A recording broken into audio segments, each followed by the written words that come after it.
My name is Jermaine. I'm a visual artist, muralist, fashion designer, photographer. I guess you could say multidisciplinary artist, and I'm from Norwalk. My name is Aisha Naila. I am a visual artist, painter. I work in collage, a little bit of photography here and there. I'm from Bridgeport, Connecticut. The concept for this project titled Fabric of the City, and I wanted to use the inspiration of Gee's Bend quilts and the history of Gee's Bend quilting to be the basis and the concept for my motif for this public art installation.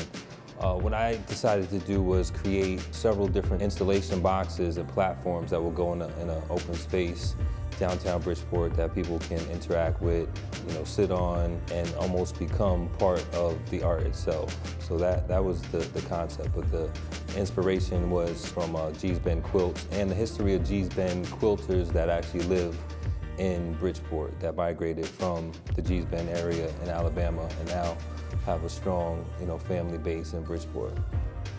My project for the Public Arts Initiative, I created 5 freestanding pieces that are titled Bport Gates. So for me, the concept was to create these gates or portals, so to say, that kind of tie you into the different points of town. So, one of them represents the center or downtown, and the other 4 represent the other 4 points, north, south, east, and west. And each one is distinct in their design and coloring and what have you. And they kind of, my daughter pointed out to me the other day that they actually correspond not only locally, but globally as well. So it's like, the north really looks like the north of the world, the east, the East Asian and, Southeast and what have you, and the West, Southwest Asian, Pacific, and, with the colors and what have you. So that was the concept, the basic concept of the individual designs, but there's also a symbol in it that is an Andinkra symbol. It's an African symbol that pretty much means I help you, you help me. So it's like the synchronicity and interdependence of a community and people together, like, I got you, you got me, and we keep it going. I just want people to be inspired. I want them to stop and really just enjoy the colors, the happiness that I feel like they invoke, how interesting that they may look. I want them to think about the symbol. They may not know directly what it's going to be, but in the writing of it and hopefully, in the information that'll be provided for each one, they'll be able to get an understanding of it and then take a step back and really look at it and say, oh, okay, I can see that. But I think in just walking up to that, I just want people just to enjoy it because it was, enjoyable for me to put together.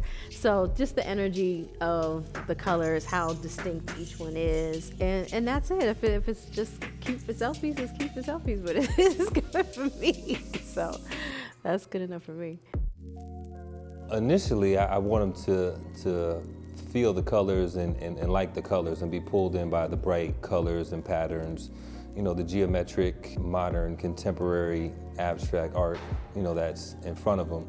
And then from there, I want them to interact. I want them to be able to, go and sit on them and play and, have conversations, eat their lunch, do whatever they really want. It's public art, so it's for the people, but it's definitely interactive, and it's definitely, for them to interact with. Public art is important to me. It's always been important. One, it gives the individual artist the platform to express themselves in public, to, go beyond the gallery walls or the museum walls and put their art, in public for a broader audience and open a conversation about art or make people feel something, when they interact or they see the art. So for me, everything that I do, hopefully people will in some way either be inspired or the art itself will cause people to have a conversation or want people to interact with it in some way. So I think public art on a whole is meant for that and should do that.